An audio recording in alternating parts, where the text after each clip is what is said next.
All right, folks, I think we'll get going.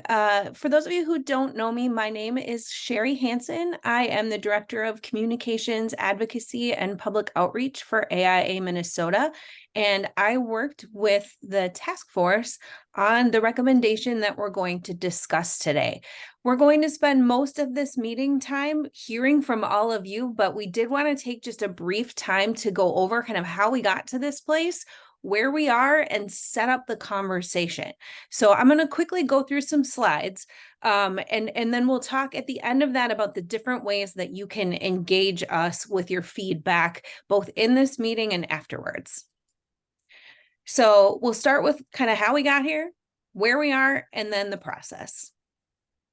So as I'm sure you all know, the current Minnesota licensure process requires a NAB accredited degree to be eligible for licensure. However, there are 17 other jurisdictions covered by NCARB that allow for non-NAB accredited licensure pathways. We're seeing more and more designers that are coming from different paths, and we want to try to make sure that there are ways into the profession for folks that haven't taken just that one particular path that Minnesota currently allows. So in our May retreat, the board of directors had a lengthy discussion about this topic, sort of whether or not we wanted to consider taking a position on it, and if so, what kinds of considerations would a task force take on? The board was enthusiastic about exploring it further, and so a task force was established this summer. That task force included folks from the board of directors, from our licensing advisory committee, from the schools of architecture, and from architects and designers that have been impacted by this policy. We looked very carefully within the task force at NCARB guidance and what the criteria are in those jurisdictions that have non-NAB pathways. And our goal was to make sure that what we were doing was grounded in something doable and something that had a proven track record in other jurisdictions. So the task force made a recommendation to the board of directors in July, which was the documents that you all received prior to the start of this meeting. The board approved the draft of the task force recommendations in August, and we are now sharing that information with you to gather wider feedback than the group that has weighed in so far. So this slide is really probably the most important slide I will talk about today. You should have received this graphic with the materials ahead of time. We see these pathways as being equivalent pathways, less so than alternative, because they both require a great deal of rigor. What you see here is that the registration exams are required in both pathways. AXP is required in both pathways. And in the education pathway, years of additional experience are required based on the level of educational or trade attainment that folks have gotten to date. That experience would be signed off by a licensed architect. This proposal aligns with what NCARB is putting forth as sort of the pathway that they see makes sense. The other jurisdictions, many of them have a pathway that is very, very similar to this. And so we know that this can work because we've seen it happen in places like California and Pennsylvania and Colorado, kind of all over the place. We see that the additional experience years, it's a significant investment of time. So our goal would be to make sure that folks that are working towards licensure on the equivalent pathway would still be getting lots of experience that would help them understand health, safety, and welfare, and keep them in line with what the rest of the profession would be learning in a NAB accredited program. For the first stretch of time here, if this pathway were to be adopted, we'd want there to be a 3-year look back period, because we know that there have been folks that have been practicing in Minnesota that have done a lot of this work already, and we would hate to have them have to have the clock start over again. So our idea would be that there would be a look back period for the initial few years. I also noted that the landscape architects just finished a process that opened up a nearly identical pathway to licensure for landscape architecture with the Minnesota board. So they have some exposure and experience to this idea of using additional experience to supplement a non-accredited degree. The other thing that the task force talked about at length was foreign education. And we are not asking the Minnesota Licensing Board to take on a foreign education certification.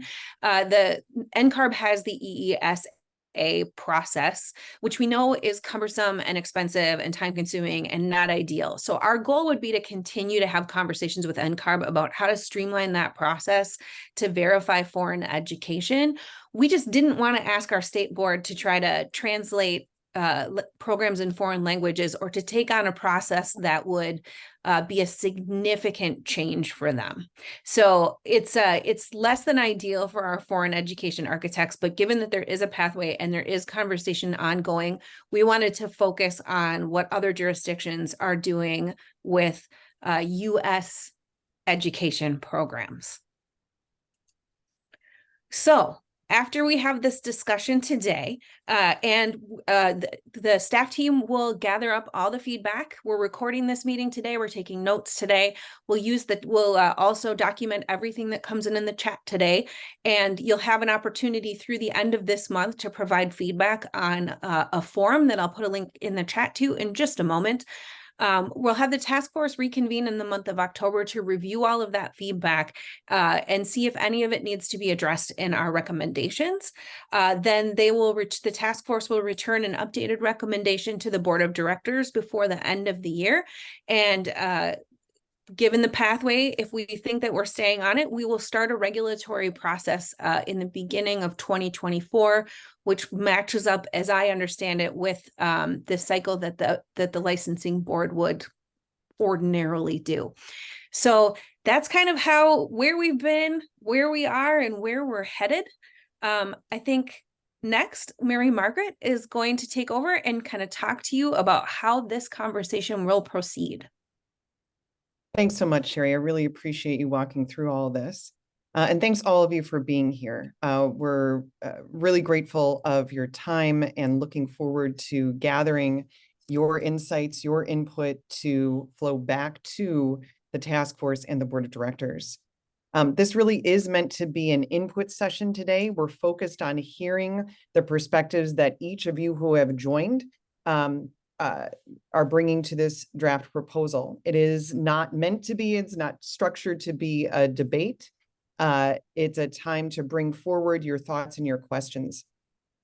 So one of the things that we're going to ask you to do, just so we can keep track of who is interested in speaking during this town hall, if that is your preferred path, we ask that you get in the queue by entering the word stack into the chat box.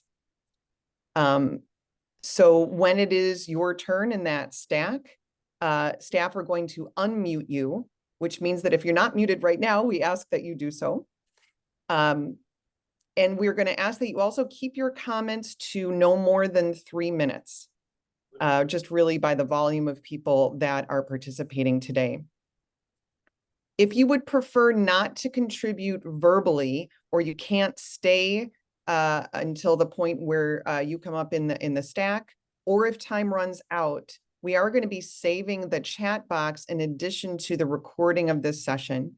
So we would ask that you make your contribution there. I would also ask that there not be debate within the chat. Again, this is meant to be an input session. Another option, if you want to submit something more extensive in nature, is the online form. And Sherry, if you could put a link to that online form in the chat box, maybe now, but then also later. Oh, thank you. Appreciate that. Also later in the session, that would be great. With that, I'm now going to look to the chat box and begin. And know as well that we will be taking written notes just to make sure that nothing goes wrong with the recording. Everything that is shared is going to be going back to the task force and the board in multiple forms. Okay. So with that, let's begin with Mark Baum. Hello. Hello. Hi. First of all, I'd just like to thank you guys for considering this. I got my degree in 93. I've been in Minnesota ever since 1995. Excuse me, and a member of AIA since then. I got my license in Wisconsin because it's a different path, right? So in 2005, and I've been working in reputable firms ever since 1995. So I think that 3-year window applies to me, and I'm definitely interested in it. And the only question I guess I had too was, this AXP. When I got licensed, I passed the IRE and did IDP, which I think is equivalent.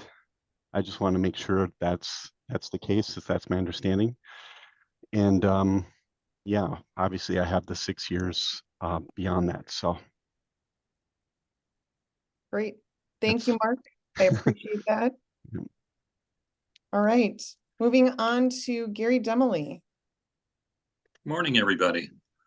I guess I've looked through the proposal. It looks like the task force has done a really very thorough job of going through all the alternate and equivalent paths that are out there.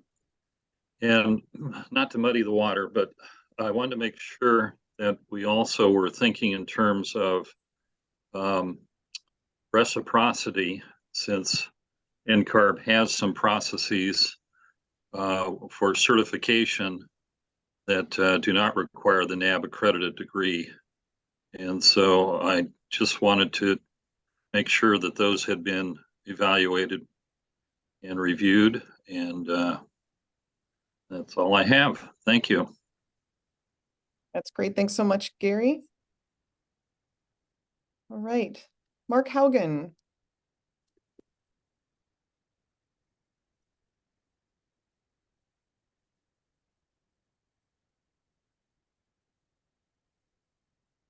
Mark, are you there?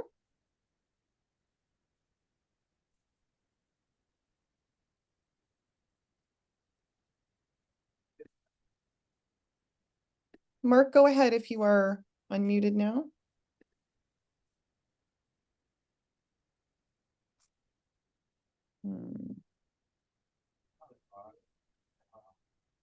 I hear some noise in the background, but I can't tell if that's you, Mark, and we're just not able to hear you very well.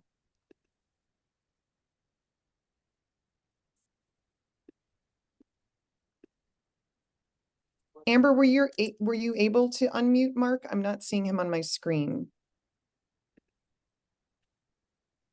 Oh, sorry. He is unmuted, Okay. but I'm not hearing anything either. Mark, can you try one more time to speak?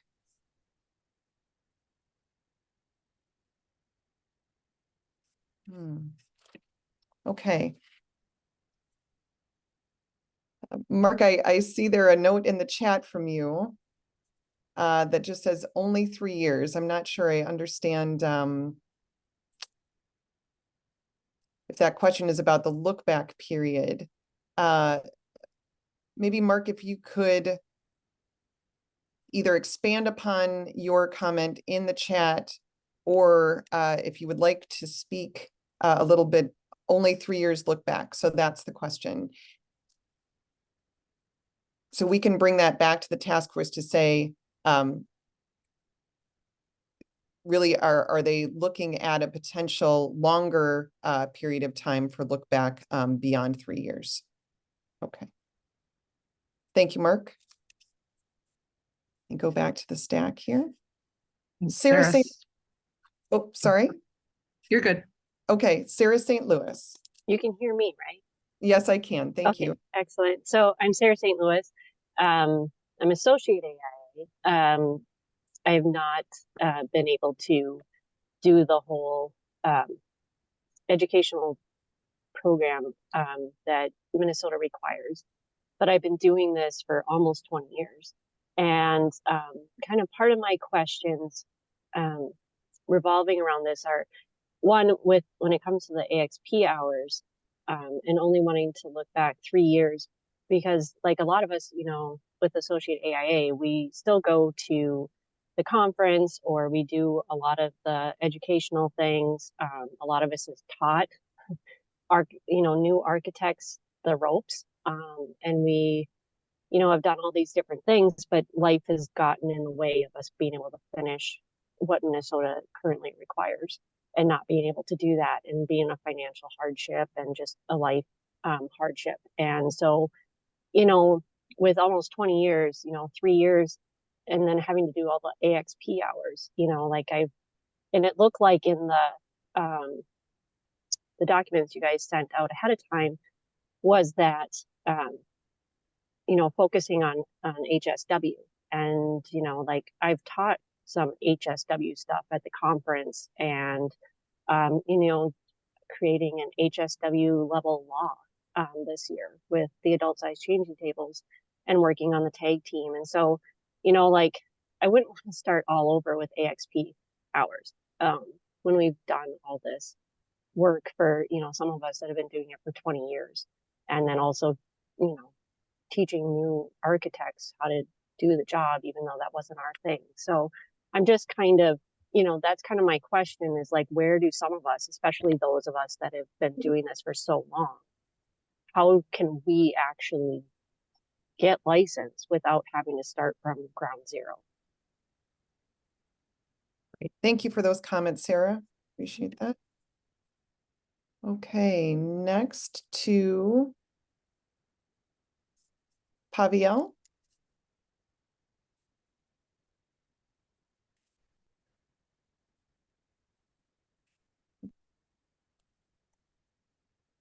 I wonder if that's meant to be Paviel or another member.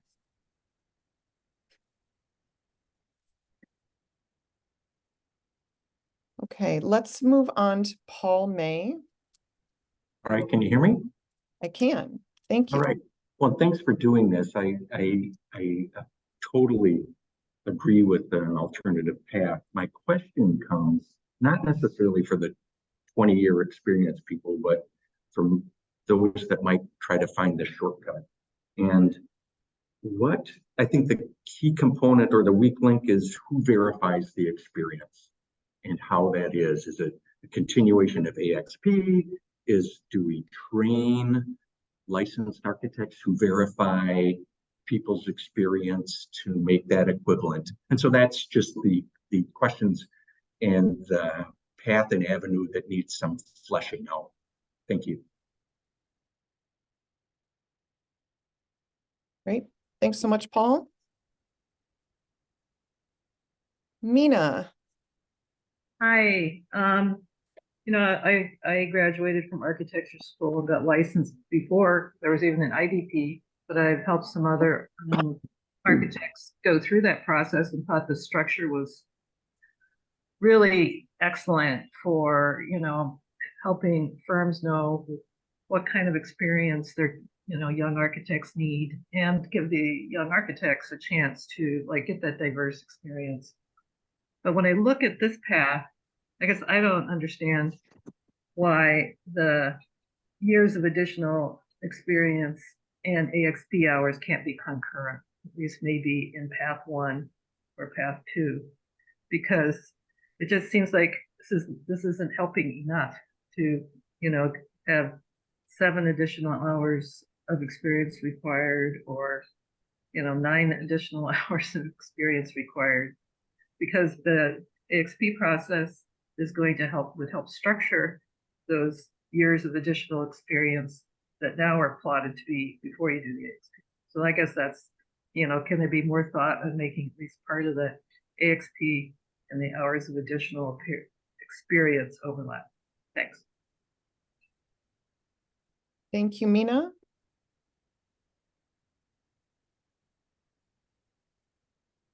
Okay. Mark, if you wanted to try again, we could give that a shot. Amber, could you unmute Mark to give that a try?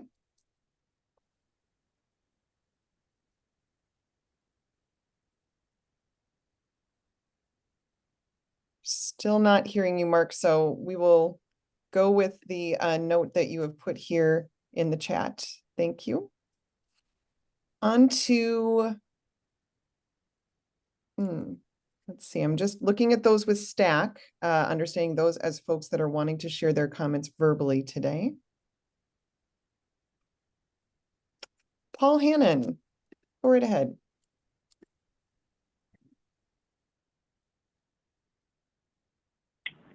Well, Amber, can you unmute Paul?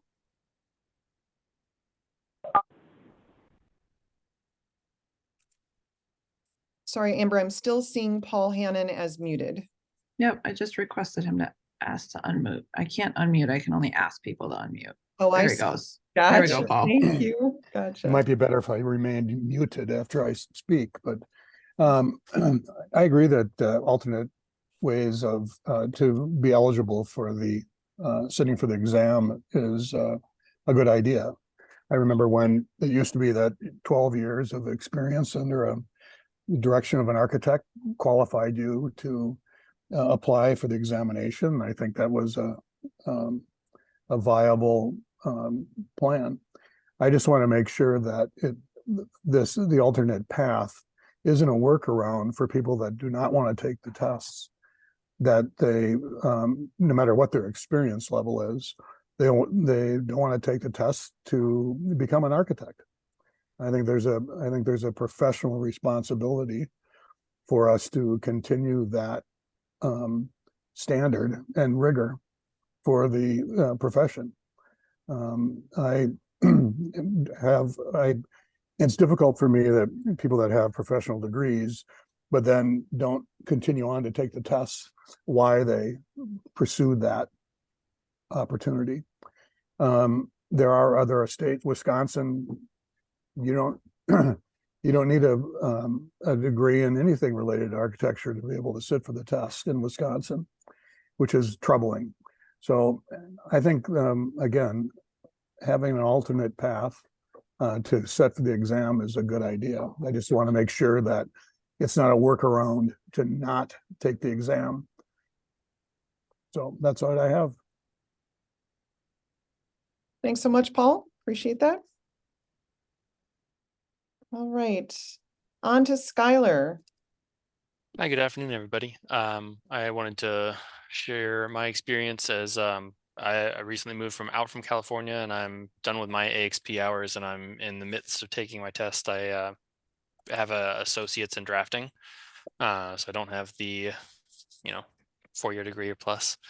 But I want to follow up. I think Mina had a comment on the length of time required, and if there was some way to do it like the AXP hours do, which I believe after 6 months old, the hours count for half time. So somebody who might have 20 years of experience, you can count it for half at the very least and compromise that. Sarah is more than over 8 years experience when you count it in half. So that'd be my my recommendation as a compromise if one is needed. Thank you for that, Skylar, and welcome to Minnesota. Thank you. Good to have you here. All right. Natalie. Oh, I'm sorry, Natalie, you're not in Stack. I think you've got just comments here.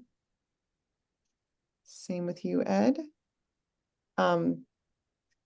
Sarah, I'm going to come back to you if there is time, just understanding we're going to want to hear from each unique person first, if possible. So maybe Amber and Sherry, if you can remind me of that when we get to the end of this current stack. John. Hi, yeah, John Geisler. Again, I echo a lot of what I've been hearing. Thank you for taking the time and looking at this. I'm going to sound like a dinosaur here compared to some of you people. I started, I had a 2-year technical degree, started in 1982. And one of the other gentlemen mentioned needed 12 years of experience. And I believe that window changed in 91 or 92. So I was out of luck for Minnesota, but I did pursue Wisconsin, and I got registered as a licensed architect in Wisconsin in 1994. So here we are almost 30 years later. I've done lots of, signed lots of drawings in the state of Wisconsin, so I applaud Minnesota for looking at this. My question, I guess, is reciprocity. Certainly all the years of experience, the taking the ARE and passing it in Wisconsin, I'm assuming it would be a pretty simple reciprocal paperwork to make that all happen. Don't know if it would be, if that is a question that can be answered, or again, is it like other states? You just have to prove your time and your hours by having somebody verify that. But again, I do thank everybody for looking at this and look forward to hopefully being one of the first in line to submit my paperwork. Thank you, John. Appreciate that.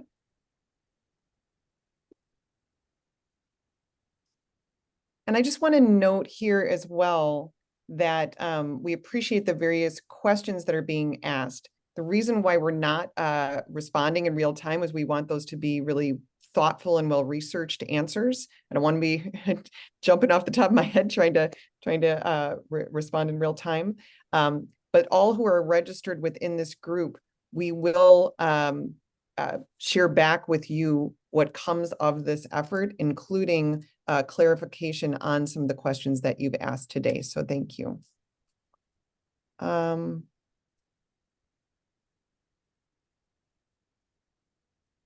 I'm scrolling down. Marianne. Hi, Mary Margaret. Can you hear me? Hi, I can. Thanks for being here. You're welcome. Thank you. So you mentioned the next step would include a regulatory process that begins in January and February of 2024. What does that mean?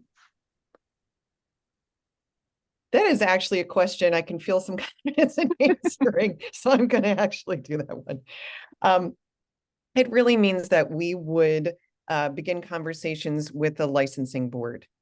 And Sherry, if you wouldn't mind speaking to that a little bit more about what that regulatory process really involves, at least at a high level, again, you know, with whatever confidence you have, not getting into too much detail and beyond ourselves.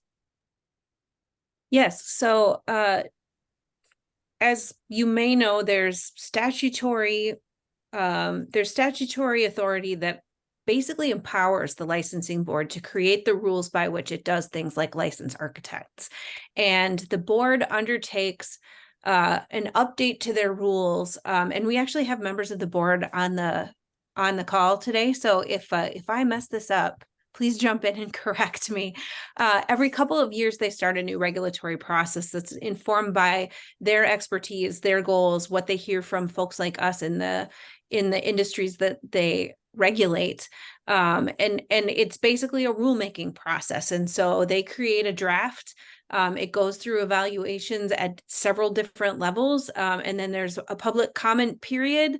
And after that, if it's approved, it becomes the rules. And I saw that there's also sort of a commensurate question. It's my understanding that from the beginning of to the end of the regulatory process is typically 18 months to 2 years. So this is going to be something that has a long window with lots of details and lots of opportunities for input as it moves forward. Thanks so much, Sherry. Mary Okay. Margaret, I think you also missed Tim Gillett. Oh, forgive me. I think I saw a comment, but not Stack. Oh, no, you're right. Sorry. Yep, that's okay.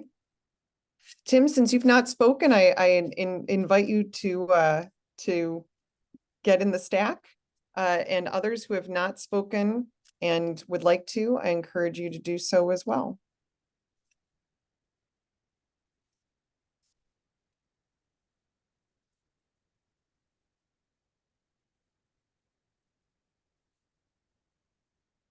Ward, please go ahead.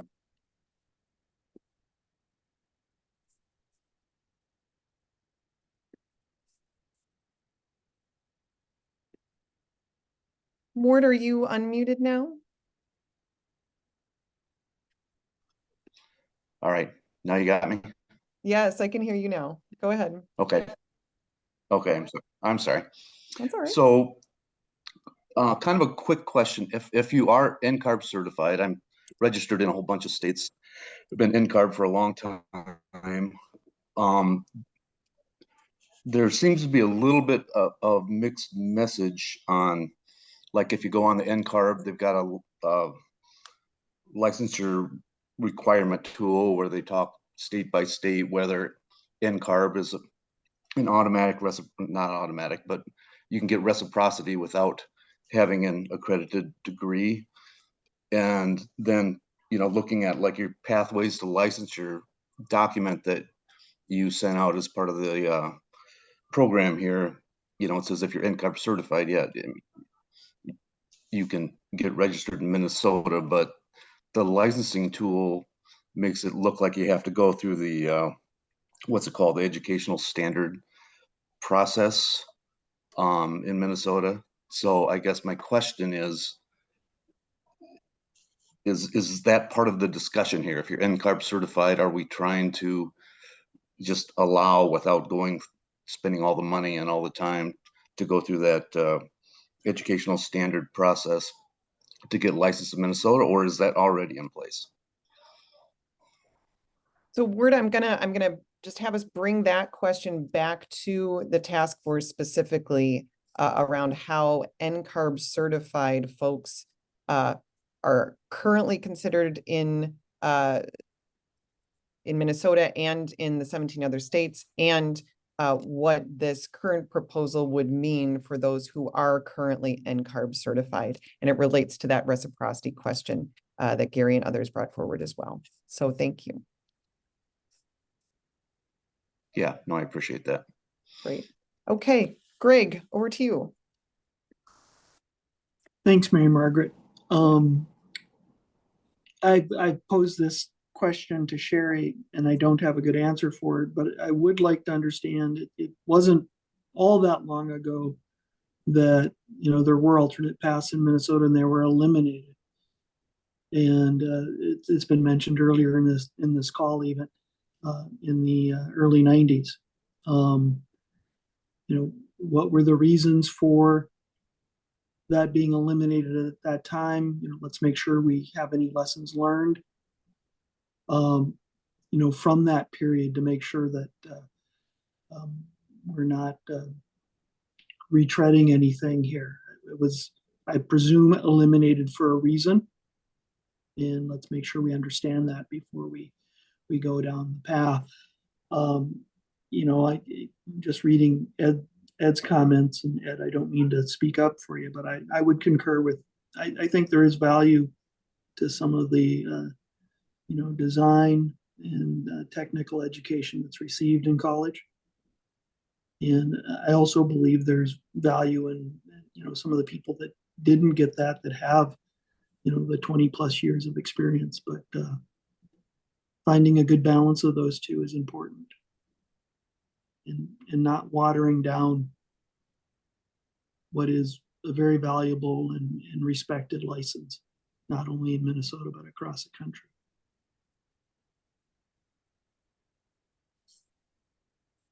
Thank you, Greg. And those who do have perspectives related to why the alternate path to licensure that was previously available in Minnesota was eliminated, we'd love to hear your perspectives on that. We'd love you to reach out and share those. The history, the documentation related to that is sparse to non-existent. We have looked for it and truly documentation in particular, very difficult to find. So invite you to reach out to Sherry if you have specific context and documentation you can point us to.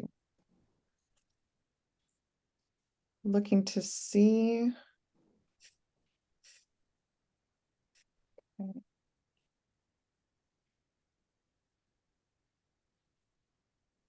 Yes, the submission deadline, it looks like it was noted as September 19th. Sherry, what is the intended deadline for that? September 29th. I'm sorry if I mistyped that. The I will update the form on the website. We'll keep that form open through the end of the month. Great. Thank you.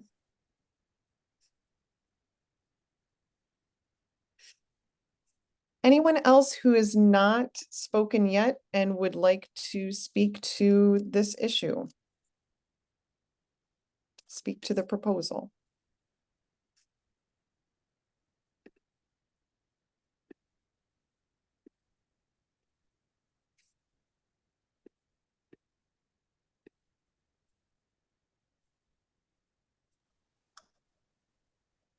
Somebody's raising their It hand in the looks video, like but William Byer wants to say something. Thank you for that. I was not seeing that hand raised, so bear with me one moment. Unfortunately, I'm still not seeing that hand on my screen. I'm sort of scrolling through here. It's a Margaret, I physical believe hand. it's William Byer. Oh, Bill, fantastic. Yeah. Bill, why don't you go ahead and unmute yourself and go ahead and speak.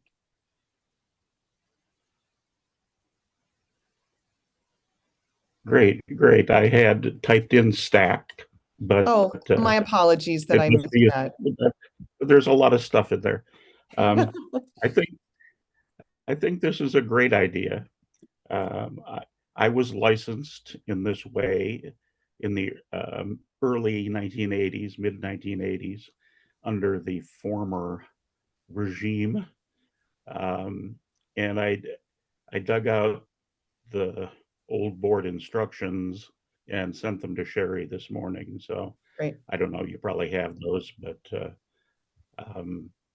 I what resonated with me was the incredible cost of an architectural education and how that really fences out a lot of people. And I think there might be an intermediate kind of thing where, say, 2 years of architectural education accredited count for some kind of experience under the formula that you're looking at. That was part of the setup in up until 1991. So if you had 3 years of architectural experience in an accredited program, that counted for 6 years of experience under a licensed architect back in the day. So I think it's a great idea. I think you should go for it. So that's all I got. Great. Thank you, Bill. Appreciate it. Mary Margaret. Yes, is that Mark speaking? It is. Fantastic. I am now with a company that does a lot of Department of Defense work and international work, and I had to get security clearance before I could share my microphone. All right, excellent. Why don't you go ahead, Mark? Someone who may be able to give you some history, not only the alternative registration, but there used to be something at the University of Minnesota called the Institute of Technology, where you could take the vast majority of necessary classes in the evening. And you would essentially end up with one semester, or maybe it was two. Bill might remember this, but Craig was very angry when the University of Minnesota dropped that program. And this was about the same time they eliminated the years of experience in lieu of the degree from an accredited university. So Craig may be a good starting point. I had been enrolled through the institute. Yes. I Craig Rafferty. Sorry. That's Yeah. okay. But I kept missing the requirements as they changed throughout the years to become licensed. It wasn't because I chose not to. It was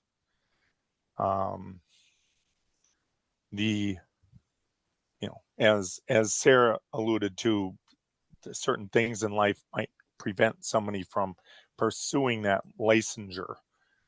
and it had changed and made it more difficult during the years. At one point, there were 2 states remaining where you did not need the accredited degree, and that was Wisconsin and Arizona. Wisconsin required people to, whatever the proper term would be, register through NCARB. And for some people, that was rather cost prohibitive. But Arizona, I think, was the last. And even then, it's the term for licensure, it was called the rolling window.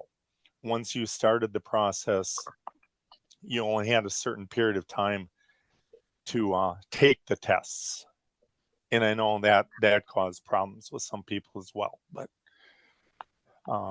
so again, it when the major changes started happening, I know I don't think Craig Rafferty was on the board at that time, but he was an instructor at the U, was in tune with the alternative licensure requirements when and why those changed.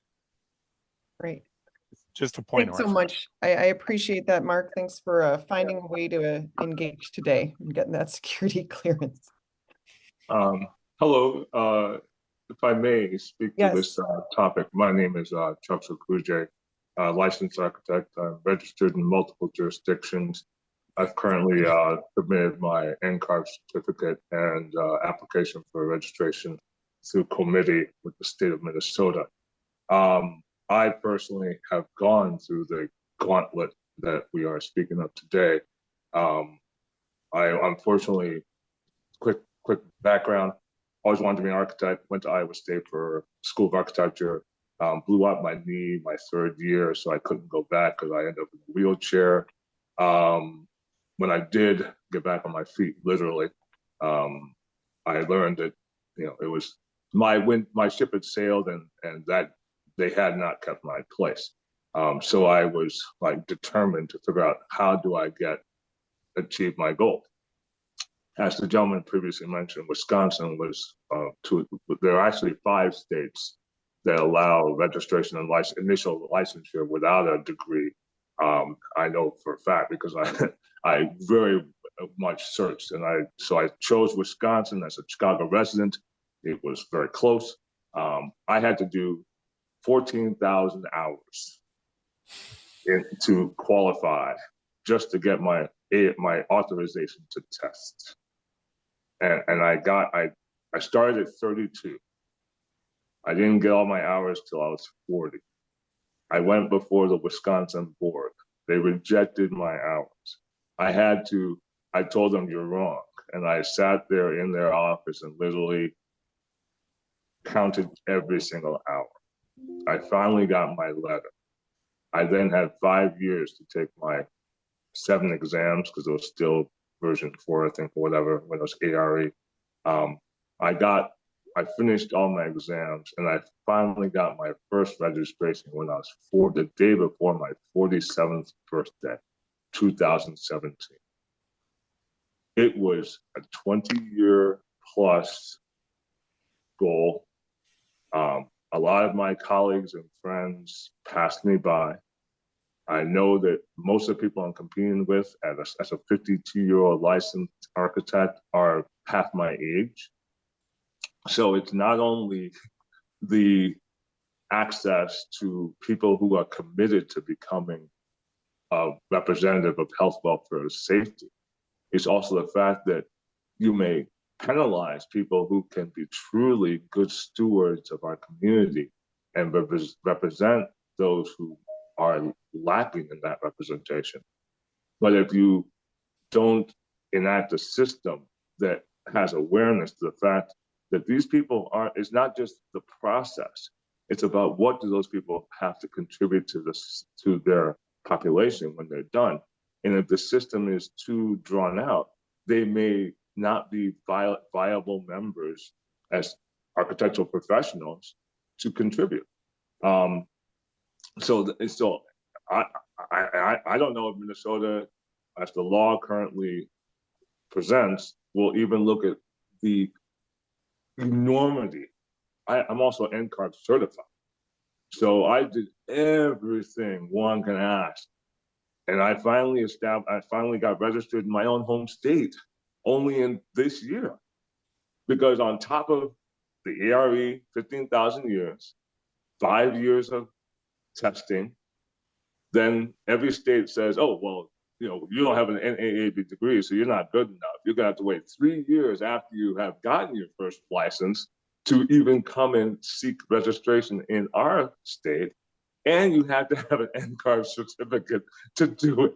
I said, okay, well, fine. If those are the rules, then fine. I don't like it. It's not fair, but we all know life isn't fair. So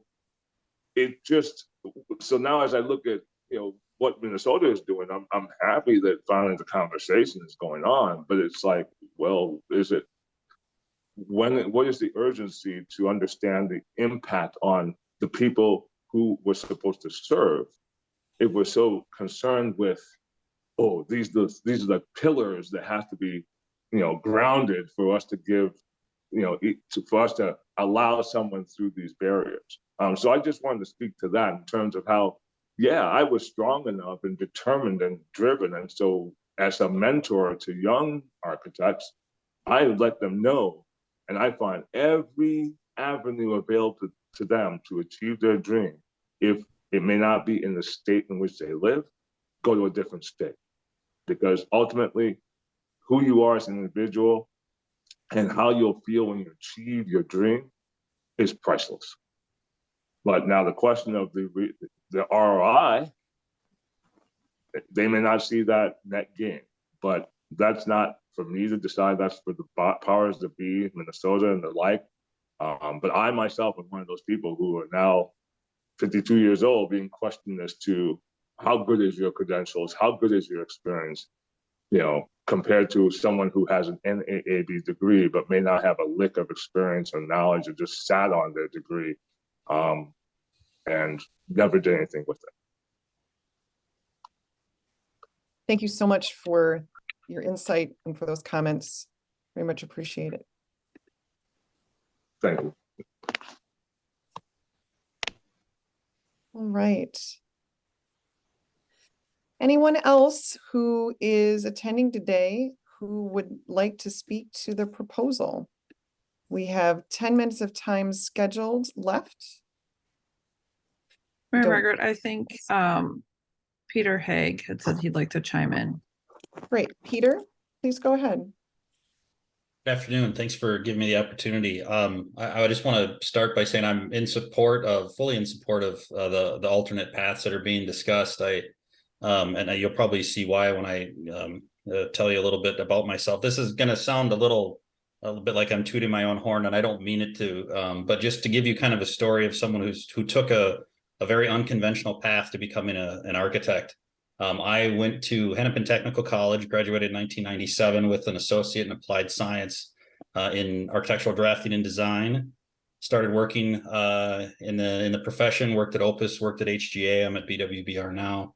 But at one point kind of reached this point in my career where I probably wasn't going to move up the ladder anymore without being registered somewhere. And so looked into it and researched and found at the time that I could get registered in Wisconsin with my 2-year degree. So went through the whole process, got registered there and have been for a while, and, continued to work my way up through the profession as a draftsperson, job captain, architect, project architect, senior project architect, and have now moved into a role of one of 2 full-time quality assurance specialists at BWBR, where we're reviewing every single set of drawings before it goes out the door. So it's just an example of, again, not trying to build myself up or toot my own horn, but it's an example of someone who came from a 2-year program who's moved into a what I think is a fairly high up role within the firm that they're in. So I think there's a lot to be said for experience, and it should count for something, whether it's a high school diploma is the minimum, or a 2-year program, or something higher than that. I guess I won't say for sure what everyone should decide, but I just thought I would give an example of my story and how I kind of have gone through my career and kind of how I took, like I said, kind of an unconventional path to becoming an architect. I appreciate you sharing that story, Peter, very much.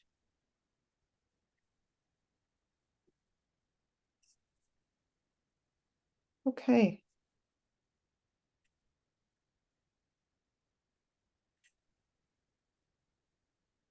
Sherry, I wonder if you might speak to Scott Neal's question in the chat, as it is more of a process question than one related to the substance of the proposal.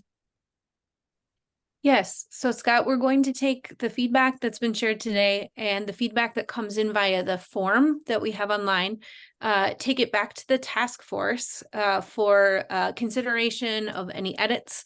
Our goal is to have that discussion in October. We'll then have the board of directors weigh in before the end of the year on where the proposal stands with all of the feedback incorporated. And then once that's complete, we will start talking in further detail with the licensing board. And if we undertake a process with the licensing board, that's typically an 18-month to 2-year process.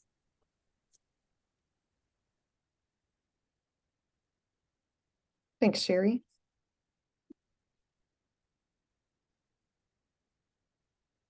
Okay, I'm gonna put it out here one last time. If there are any other folks in attendance who would like to speak to the proposal, either with comments or questions, we welcome you to put your name in stack.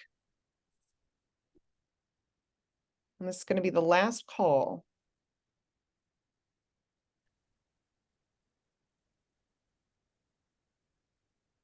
Just Mary Margaret, I got into this late. I was double booked, but was there any discussion on the I guess on what's called the contractor path that we dissolved earlier?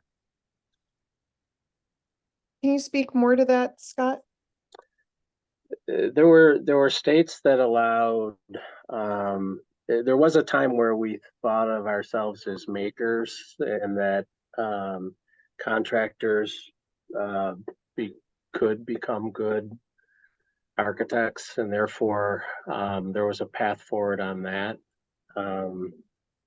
That, you know, work in the field along with degree and getting into architecture, basically shifting from contractor to architect.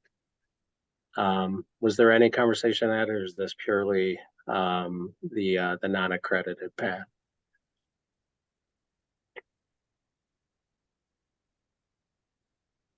I'll just jump in, Scott. The way that we grounded this process, and if you were late, this is why you missed this, is that we looked at what the other jurisdictions have right now and mirrored what is in place and working in other jurisdictions. I do not recall seeing a pathway like that in the materials that we reviewed, but if you know of a jurisdiction that has one, please send a note on the form or in the chat where that's available so that we can give that a look.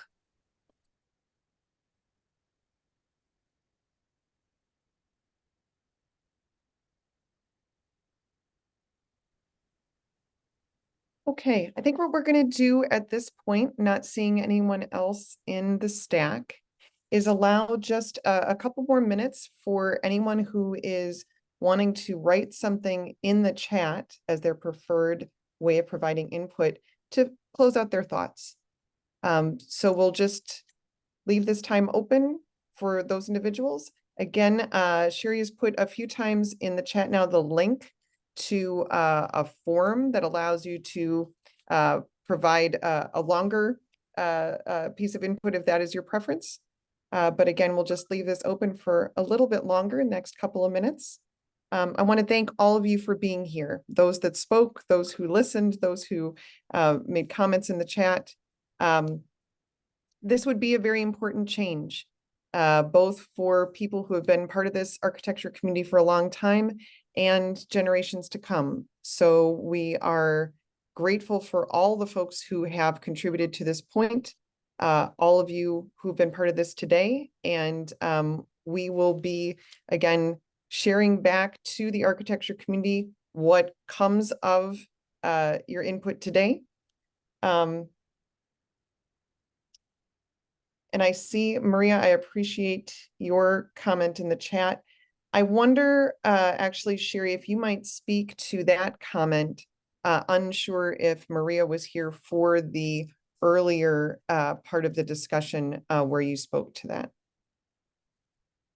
Yes, so we looked at the foreign education pathway, and we decided that we're going to have some conversations with NCARB rather than our state licensing board. I think NCARB is better resourced to actually address foreign education, and having a national standard approach to that could actually be beneficial. I don't think there are a lot of state boards that are taking on responsibility for evaluating global education programs. We know that the current system for foreign education is not easy to engage with. It's costly and it's time intensive, which is why we want to keep talking to them about ways they can improve that pathway. But what we're focusing on with the state board is US based education programs only at this point. I do want to note that there have been some other comments in the chat that I think are also appropriate for us to be sharing on to NCARB. So know that we will be doing that as well. That's because we would be in conversation with NCARB anyway around foreign educated licensure. We will be able to bring forward some of these other ideas as well. Okay. With that, I'm going to ask that only those who are finishing up a note in the chat stay on. But I just want to thank you all again, and we'll continue to keep you posted as this moves along. Thanks all.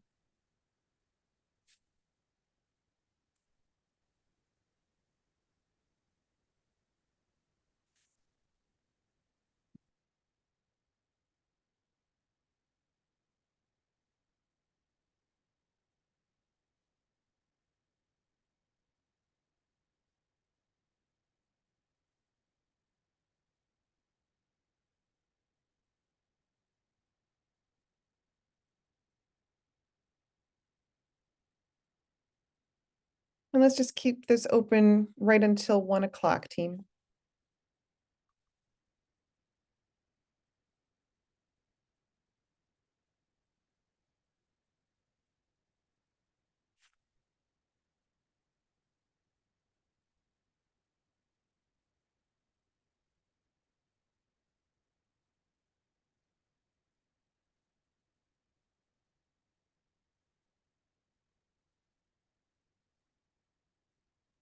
I'm going to hang out for just a couple more minutes too, in case folks are still writing.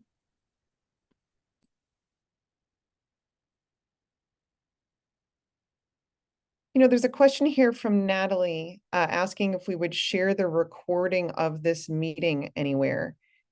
So I think that's something that you and I can touch base on, Sherry, after we close this out. It absolutely would be shared with the task force and the board. And then the question is whether we would share it out more broadly. Yep, we can discuss that. So Natalie, we'll get back to you directly with an answer to that question. Thank you.